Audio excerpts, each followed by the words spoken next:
ตอน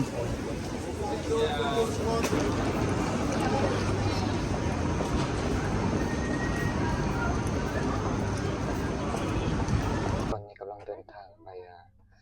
ประเทศฝรั่งเศสเมืองลิว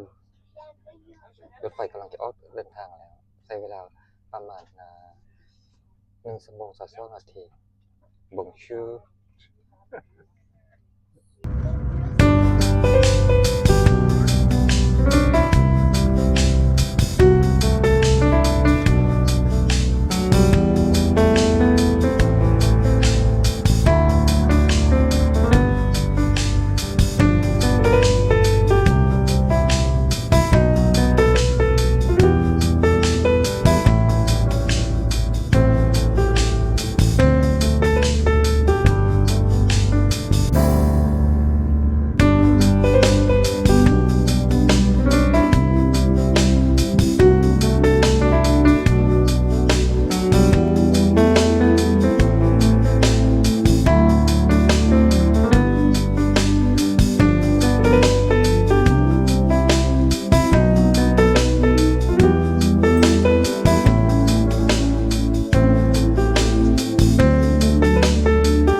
เวสต์ฟิลด์ฟูลาลิว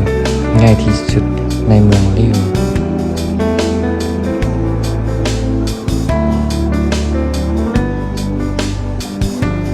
ห้างประชาสินค้าตั้งอยู่ใจกลางเมืองลิวเส้นทางตัดระหว่างปารีสและประเทศเบลเยียมและลอนดอนศูนย์การค้าเครื่องมียี่ห้อและค่ายเครื่องมีร้านอาหารและอื่นๆหลายอย่าง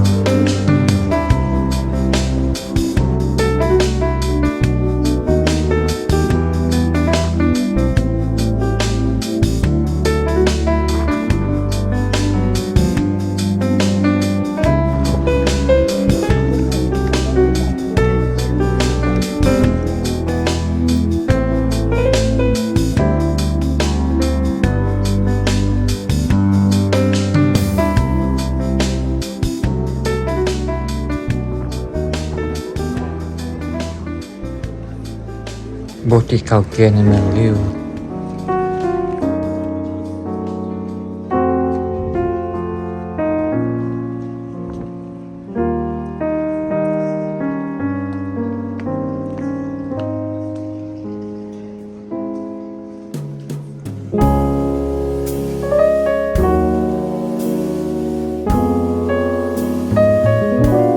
โบสถ์และอัศนวิหาร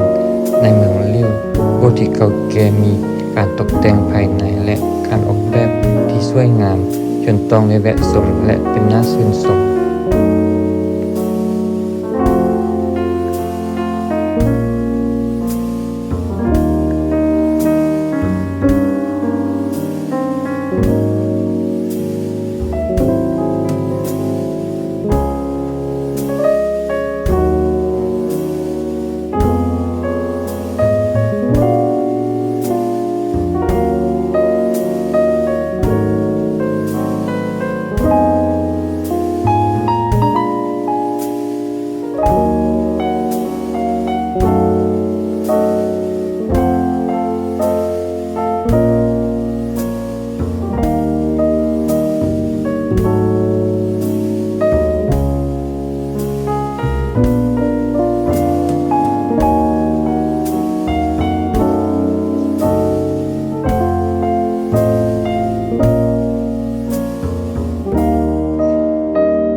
ประชากรโดยประมาณของเมืองลิ่ว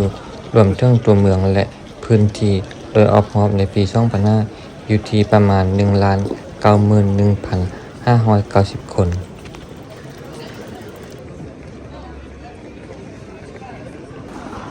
เมืองลิ่วเป็นเมืองทางตอนเหนือของประเทศฝรั่งเศส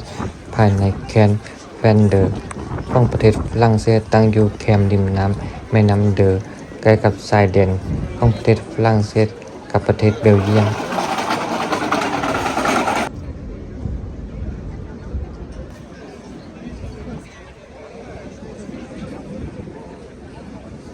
บ่งชูตอนนี้อยู่เมือง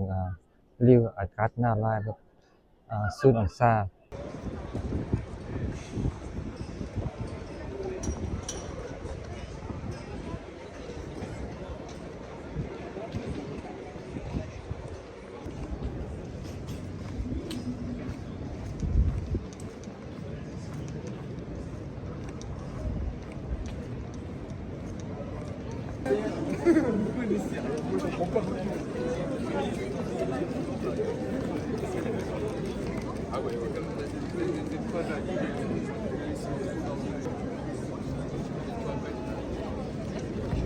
เมืองลิ่วเป็นเขตมหานคร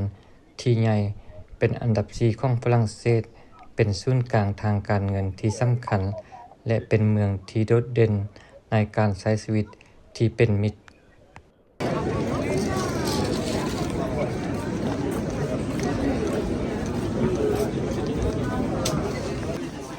ตลาดขายปุ่มมือสองทางด้านในศตวรรษที่17ในเมืองลิ่วประเทศฝรั่งเศส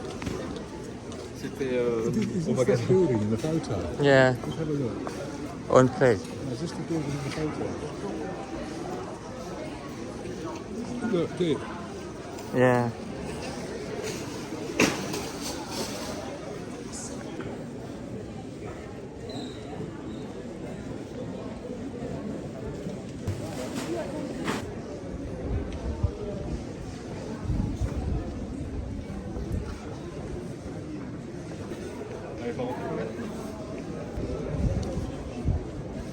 Brilliant, isn't it?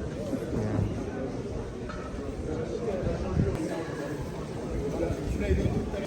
You wouldn't see that in England, would you?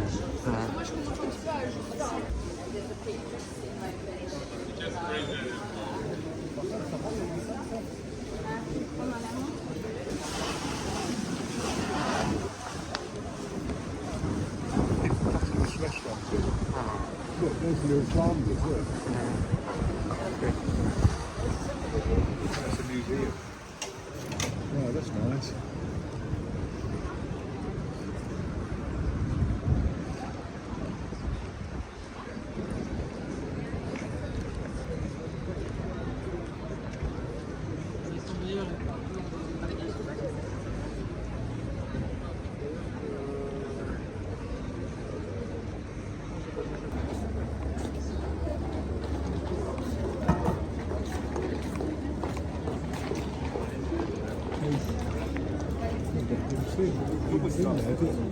See that? Dim sim there, zapping.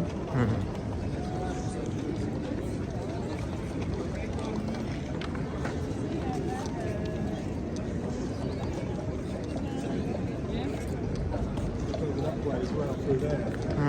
Oh, the horn. Je m'appelle.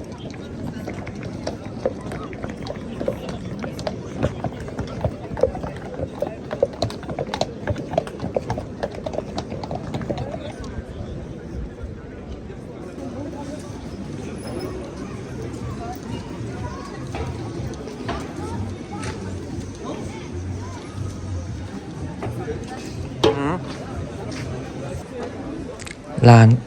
แกรนด์ซิม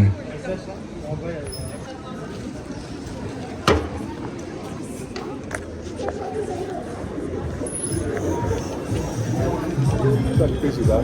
We're not going to eat it anyway, are we?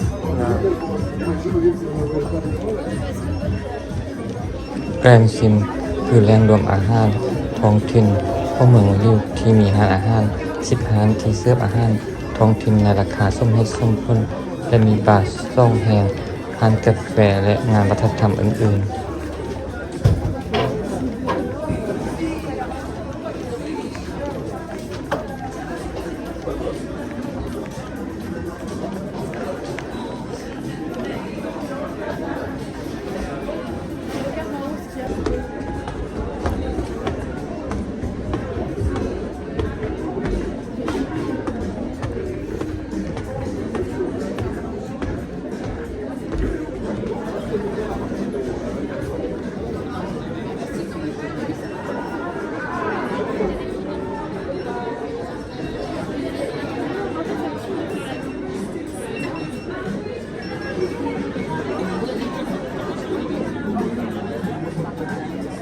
It's not really French food though. อืม It's quite busy.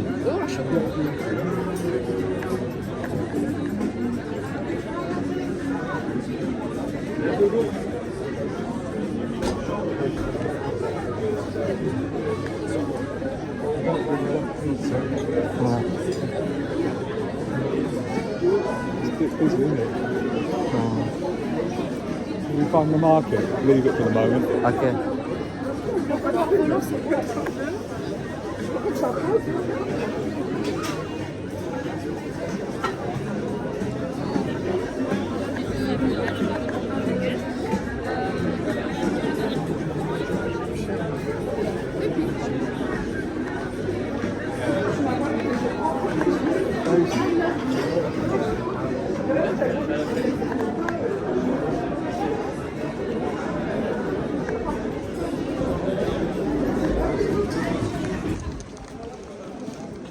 กำลังเดินย่างซอกห้าตลาดสดในเมืองลิ่ว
Nearly got food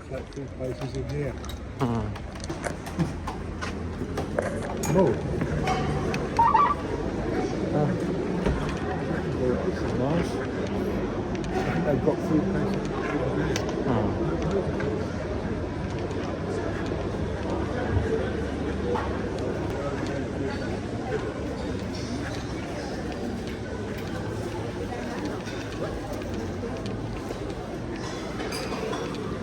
ตลาดแห่งนี้คุณค่าแก่การแวะชมเพื่อซื้อจิกฝรั่งเศสแบบดั้งเดิม เนื้อสัตว์หน้าตาน่ารับประทาน คุณสามารถซื้อของต่างๆ มากมายได้ที่นี้ ซึ่งคุณจะบ่มีวันพบเห็นโดยทั่วไป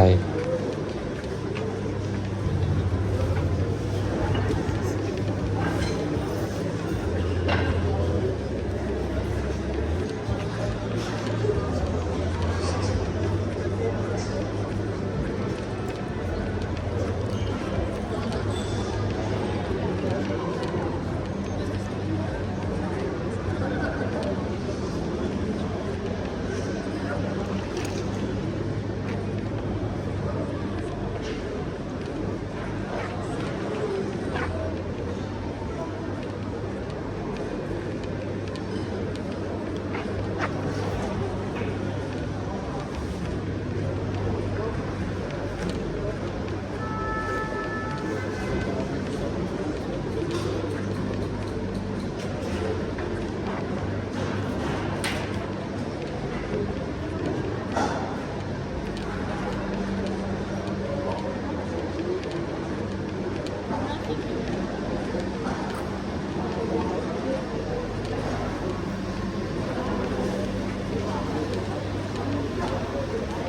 Yeah. Thai food อาหารไทยอร่อยกุ้งน่า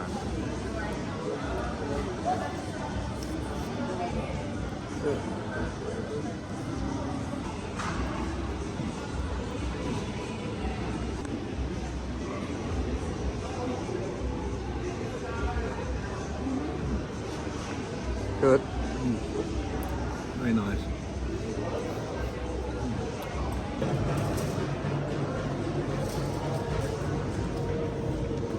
ขอบใจที่ติดตามชมวิดีโอบาย thank you